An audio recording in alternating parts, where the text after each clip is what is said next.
tua, peranan guru ini sangat penting di dalam hal mengontrol, memberdayakan potensi anak-anak ya. Apalagi kalau kita lihat sekarang kan anak-anak sebenarnya cenderung mereka suka baca ya. Baca apapun dibaca gitu. Sampai kadang yang hal-hal yang tidak perlu pun mereka baca gitu. Tetapi memang di sini peranan kita sebagai guru juga yang bisa, tadi sudah saya singgung juga peranan wali kelas gitu ya. Wali kelas yang sering berinteraksi dengan anaknya, guru BP gitu.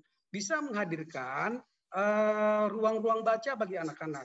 Ruang baca itu tidak hanya materi-materi yang sifatnya hanya PowerPoint ya, tetapi juga boleh juga kalau si guru juga menyapa anaknya, menyapa siswa dengan misalnya dia boleh dong chat di WhatsApp itu misalnya, Bapak melihat ini loh suatu ketika Bapak melihat seperti bagaimana sih menurut pendapat kamu? Boleh nanti anak-anak respon terus. Nanti anak akan muncul nanti komentar-komentar dan sebagainya. Itu hanya sifatnya lebih menarik minat baca si anak. Jadi boleh juga kita sebagai guru menampilkan sesuatu yang misalnya sifat materi sifat kontekstual. Tadi Bapak misalnya waktu masa pemberlakuan PPKM saat ini misalnya, nah ini kita lihat macet di mana-mana, kemudian juga ada orang berteriak-teriak, mereka digusur ya, pedagang kaki lima dan sebagainya. Kita boleh sampaikan kepada anak-anak, menurut kamu bagaimana sih solusinya gitu. Jadi sesuatu yang menarik bagi anak-anak dan mereka akan terstimulasi untuk memberikan komentar. Ya karena itu sifatnya kontekstual apa yang mereka lihat saat ini gitu ya. Nah ini hal-hal yang mengena mereka lihat langsung itu akan lebih cepat dicerna anak-anak, akan lebih cepat mereka akan merespon. Jadi ini penting bagi kita setiap guru, apalagi mungkin kalau penjaga perpustakaan, strategi apa sih yang bisa saya sampaikan, saya berikan agar anak-anak mau ke perpus gitu. Karena kan perpustakaan hari ini masih banyak yang offline. Meskipun memang kita boleh juga kerjasama dengan pihak manajemen sekolah untuk menghadirkan e-library. Nah, e-library inilah sekarang yang perlu kita galakkan.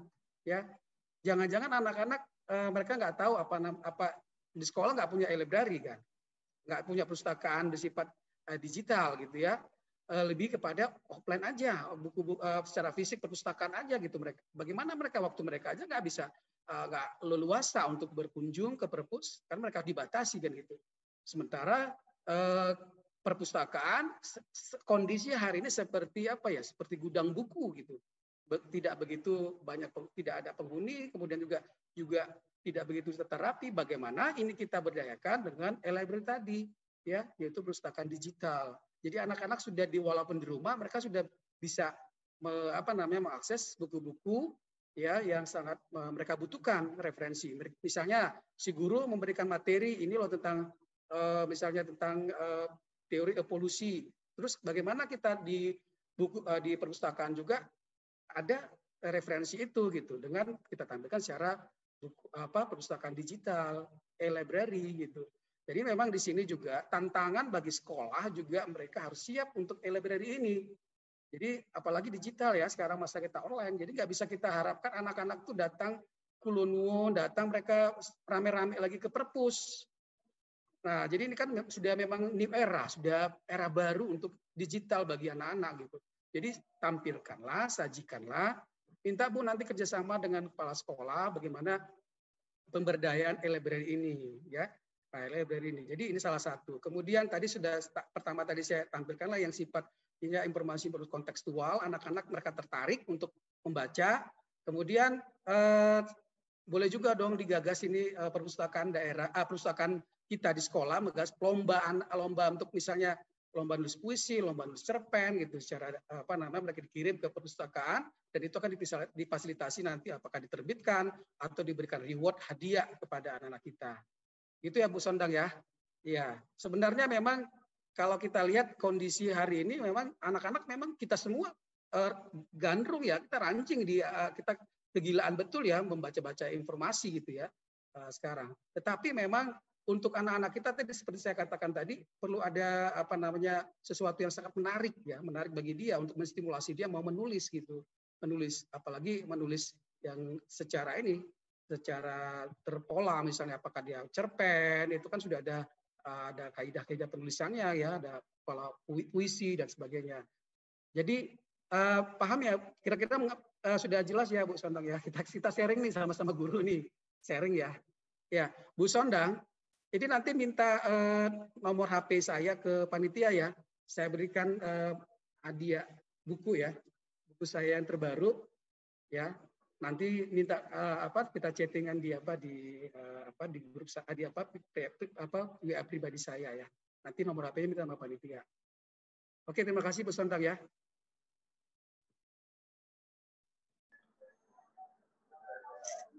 Baik, terima kasih kepada Ibu Sondang atas pertanyaannya dan terima kasih kepada Bapak Glora Mulia Lubis atas tanggapannya.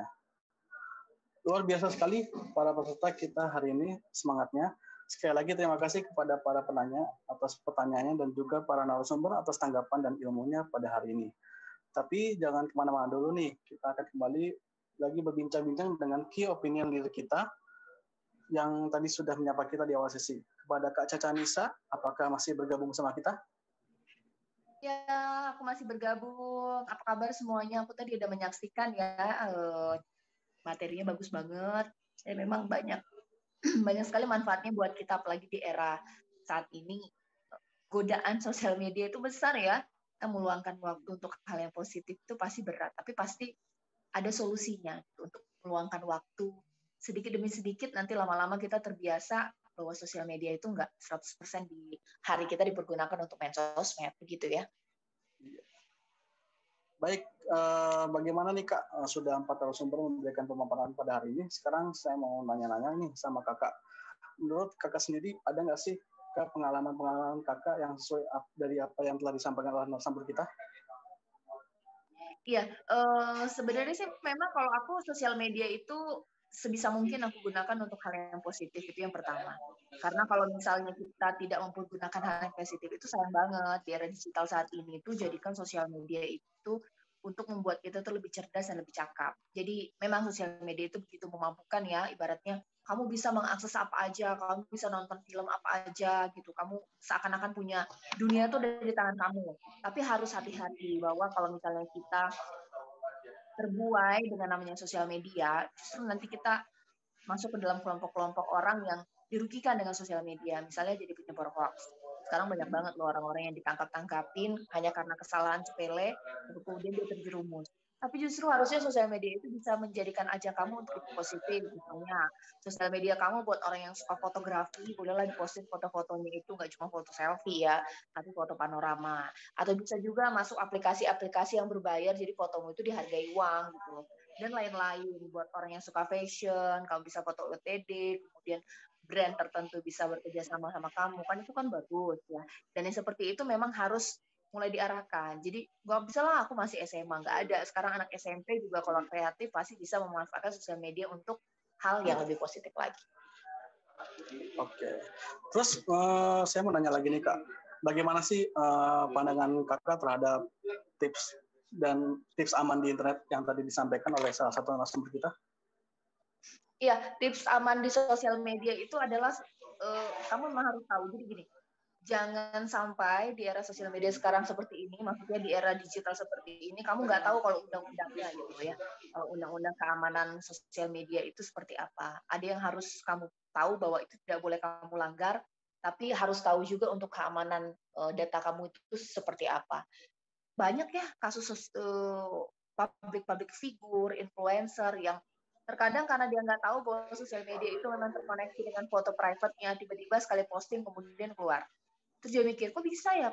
Memang seperti itu. Kalau kamu nggak tahu namanya security, nah itu bisa terjadi. Apalagi kamu akunnya di-publish gitu. Kadang-kadang kemudian ada akun private. Tiba-tiba lupa ini.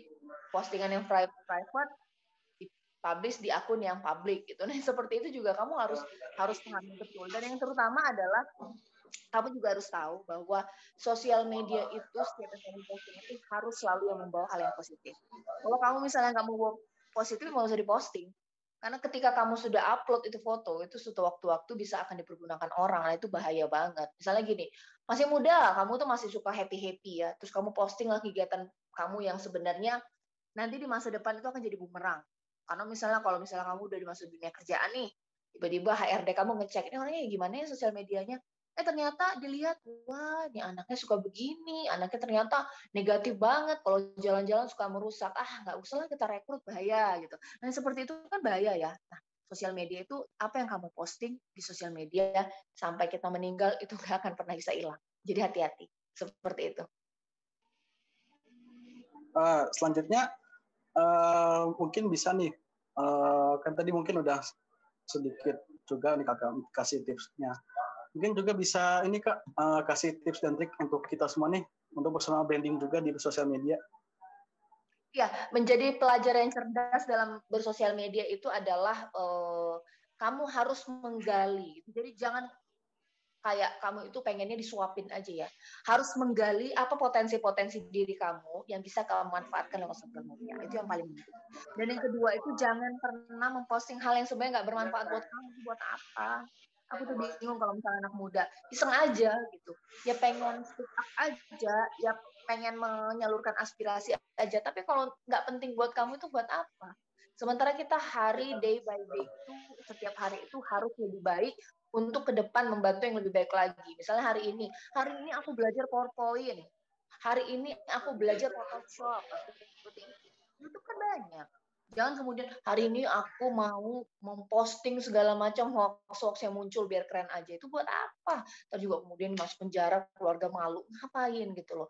Itu di Google tuh semua bisa kamu browsing. Mulai dari masak, mulai dari bertukang, mulai dari Photoshop, coding. Semuanya ada dan gratis. Coba pergunakan manfaat waktu seperti itu. Kalau memang wah aku sudah tahu nih arahnya seperti ini. Mulai ambil kelas-kelas yang juga gratis sekarang mumpung online, langsung diaplikasikan. Nanti setelah kamu lulus, kamu punya bekal. Nah, seperti itu ya. Jadi jangan pernah membuang waktu kamu semenit pun untuk sesuatu hal negatif, karena itu pasti akan berpengaruh ke masa depan kamu. Seperti itu ya. Oke, terakhir nih kak, mungkin kakak bisa ngasih motivasi dan semangat nih untuk teman-teman kita yang hadir pada pagi hari ini. Silakan kak. Ya, buat adik-adikku, anak-anak muda, para pelajar, aku melewati masa seperti kalian, masih suka main, masih suka ibaratnya waktu me time, free time, dan lain-lain. Tapi jangan terbuai. Jangan sampai nanti ketika kalian dewasa, kalian menyesal waktu yang sudah kalian pergunakan masa muda ini justru untuk sesuatu yang nggak bermanfaat untuk kamu nanti ke depannya. Kalau sudah seperti itu, nggak bisa balik lagi.